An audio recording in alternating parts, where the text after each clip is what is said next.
राष्ट्रवाद तभी औचित्य ग्रहण कर सकता है जब लोगों के बीच जाति, नस्ल या रंग का अंतर भुलाकर उसमें सामाजिक भ्रातृत्व को सर्वोच्च स्थान दिया जाए।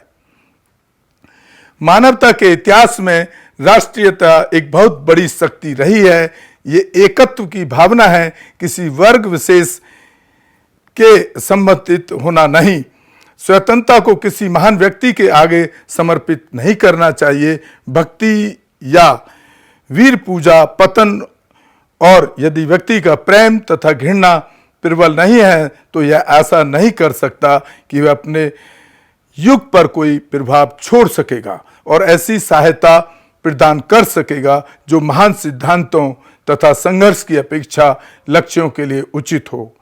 मैं अन्याय, अत्याचार, आडंबर तथा अनर्थ से घृणा करता हूं और मेरी घृणा उन सब लोगों के प्रति है जो उन्हें अपनाते हैं।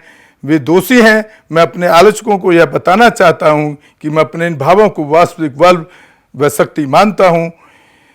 वे केवल उस प्रेम की अभिव्यक्ति हैं जो मैं उन लक्ष्यों व उद्देश्यों के लिए प्रकट करता हूं जिनके प्रति मेरा विश्वास है। यदि हम उस कठोर और क्रूर मानवीय व्यवहार की दुखद कहानी को अलग कर दें जिसे भारत के उच्च वर्गों ने जनता को प्रदान किया है, तो सच्चाई उनकी ओर है, क्योंकि प्रत्येक देश में ऐसे पददलित समुदाय हैं जो सामाजिक दमन और राजनीतिक अन्याय से पीड़ित हैं, और फिर भी ऐसा कोई देश नहीं है कि यह सब राजनीतिक शक्ति के बिना ऐसा हुआ हो। परंतु ऐसे व्यक्ति जो इस तर्क का प्रयोग करते हैं या भूल जाते हैं कि यदि अन्य देश तथा निग्रो लोगों के साथ अमेरिका तथा हितास के साथ जापान सर्वप्रथम सामाजिक असमानता को दूर किए बिना इस राजनीतिक सत्ता को अपने हाथ में लिए हुए हैं, इसका कारण यह है कि उनके हाथ में सैन्य शक्ति है। मानना भूल होगी कि 1857 के गदर में परिलक्षित अकुशलता के कारण ईस्ट इंडिया कंपनी समाप्त कर दी गई। इसके विपरीत वास्तव में गदर की घटना के पूर्व सम्राट भारत सरकार का कार्यभार ग्रहण करने के बारे में बातचीत चलती रही थी। 1857 में क्रीमियन युद्ध में अपनी सफलता के परिणाम स्वरूप लॉर्ड पाल्मस्टन भारी बहुमत से सत्ता में आए और उन्होंने तुरंत कंपनी के निदेशकों को कंपनी की समाप्ति के लिए एक विधेयक लाने तथा सम्राट द्वारा सीधे भारत सरकार की पूर्ण अवधारणा के प्रस्ताव की अधिसूचना से सबको आश्चर्यचकित कर दिया था। सभी मनुष्य एक ही मिट्टी के बने हुए हैं, उन्हें अधिकार भी है कि अपने साथ अच्छे व्यवहार की मांग करें।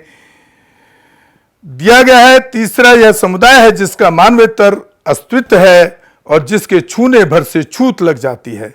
सनातन धर्मांध हिंदू के लिए यह बुद्धि से बाहर की बात है कि छुआछूत में कोई दोष है। इसके लिए सामान्य और स्वाभाविक बात है। वह इसके लिए किसी प्रकार के पश्चाताप और स्पष्टीकरण की मांग नहीं करता।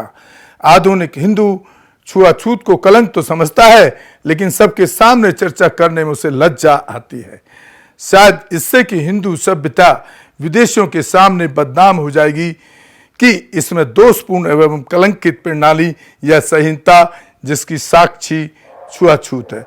तो देखिए, बाबा साहब यहाँ बता रहे हैं कि हिंदू जो लोग हैं, जो उनके खास तौर से जो अपर कास्ट सेक्शन है, ऊंची जाति के लोग जो अपने आप को मानते हैं, वो कभी भी उन्होंने ये स्वीकार नहीं किया कि हिंदू धर्म के अंदर कमियां हैं, क्योंकि उनकी बेइज्जती हो जाती दूसरे कंट्रियों के सामने, दूसरे जो विदेशी लोग थे, अंग्रेज थे, उनके सामने। तो वो कभी भी अपने इस जो जातिवादी आतंक जो हिंदू धर्म के अंदर है और जो छुआछूत है, औरतों की गुलामी है, उसको वो आज भी एक्सेप्ट करने के लिए तैयार नहीं थे। तो बाबा साहब ने कितना बड़ा उस टाइम लड़ा होगा। इसका असली नाम कलंक होना चाहिए था।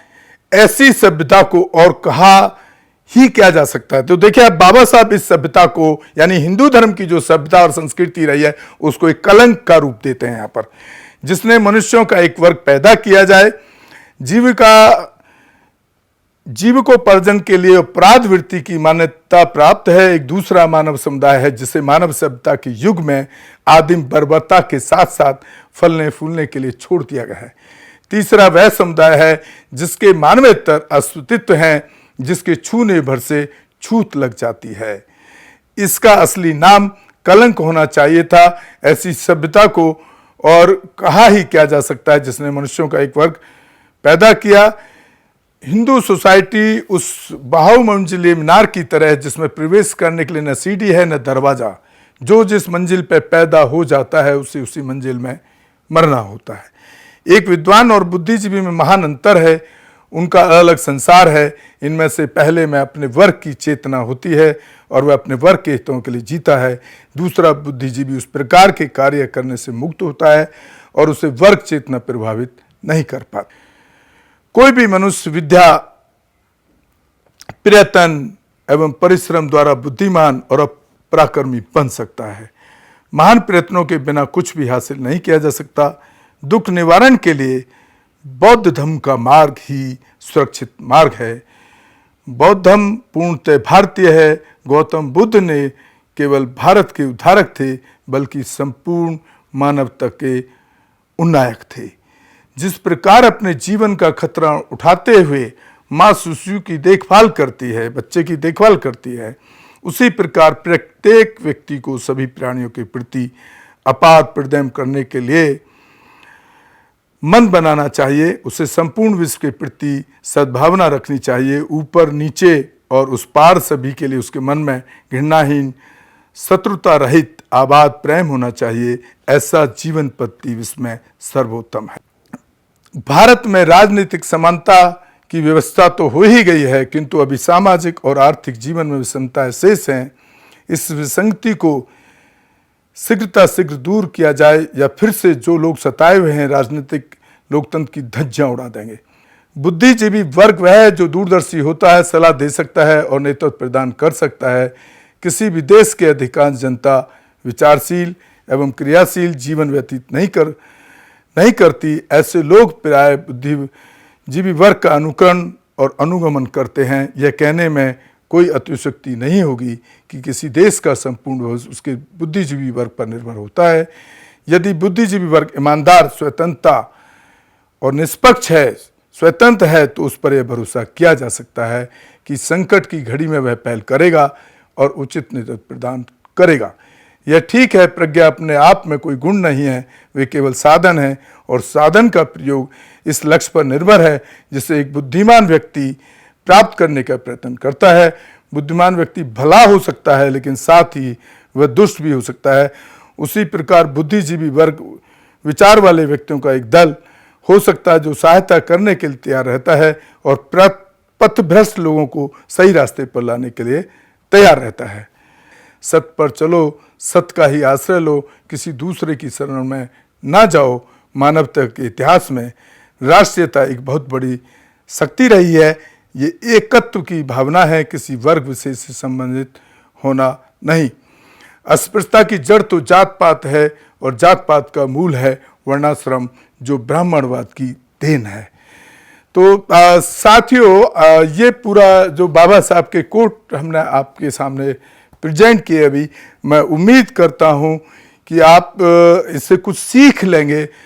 और आपको जाने के टाइम, विदा लेने के टाइम आपसे अपील करना चाहता हूं कि आप बहुजन दस्तक चैनल को ज़्यादा से ज़्यादा शेयर और सब्सक्राइब करें, ताकि हम अपने बहुजन महापुरुषों और हमारे राष्ट्र के महापुरुषों के इतिहास को, उनके कोट्स को, उनके विचारों को आप तक पहुंचा पाएं।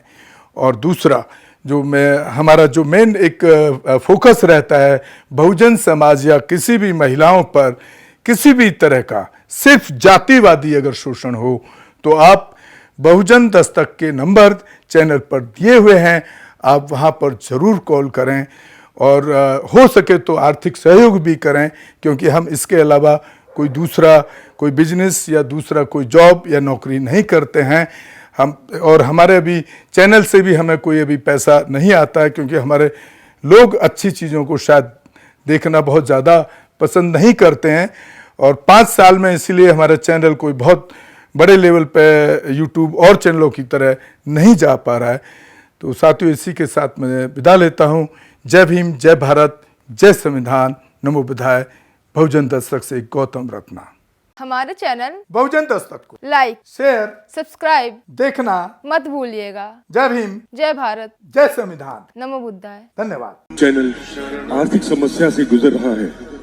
अगर आप बहुजन समाज में बाबा साहेब आम्बेडकर और तथागत बुद्ध की विचारधारा को अधिक से अधिक लोगों तक पहुंचाना चाहते हैं तो हमें आर्थिक सहयोग प्रदान करें, ताकि हम अपने चैनल के माध्यम से देश विदेश में समता, बंधुता, एकता और संवैधानिक अधिकारों को ज्यादा से ज्यादा लोगों तक पहुंचा सकें।